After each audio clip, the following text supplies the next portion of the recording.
بسم الله الرحمن الرحيم الحمد لله رب العالمين والصلاة والسلام على سيدنا ونبينا محمد وعلى آله وصحبه وسلم.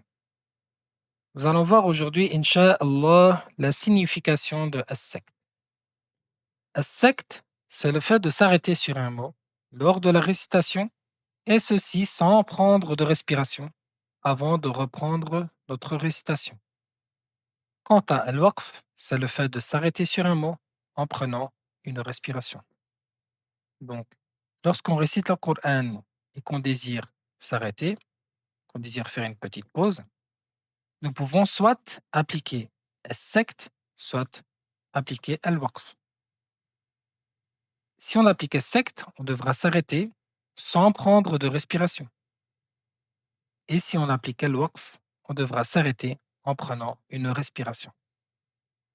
Selon la riwaya de l'imam Hafs, il est demandé d'appliquer as-saktu dans 4 endroits dans le Coran. Donc, dans 4 endroits dans le Coran, là, il faut qu'on applique as-sakt. Ici, il n'y a pas un choix. On doit vraiment appliquer as-sakt. Comment on sait qu'on doit appliquer as-sakt?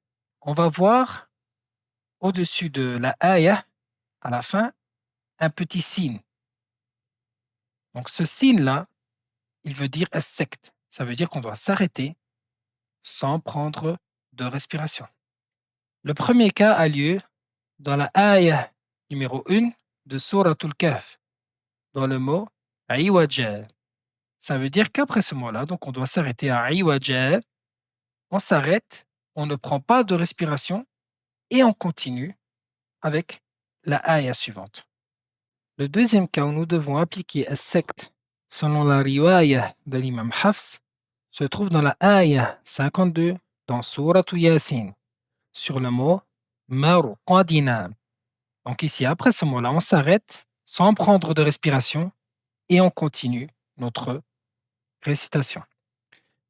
Le troisième cas se trouve dans la ayah 27 dans Suratul Qiyamah, dans la parole de Allah Ta'ala wa qila man raqa. Donc ici, on doit s'arrêter sur le mot men. On s'arrête sans prendre de respiration et on continue. Le quatrième cas a lieu dans la ayah 14 dans Suratul Mutaffifin. Donc dans la parole de Allah Ta'ala, Kalla bal rana ala qulubihim ma kanu yaksiboun. Donc ici, on doit s'arrêter sur le mot bel. On s'arrête sans prendre de respiration et on continue notre récitation. Barakallahu fikum. J'espère que c'est clair pour vous et on se retrouve dans la prochaine leçon, Inch'Allah. Assalamu alaikum.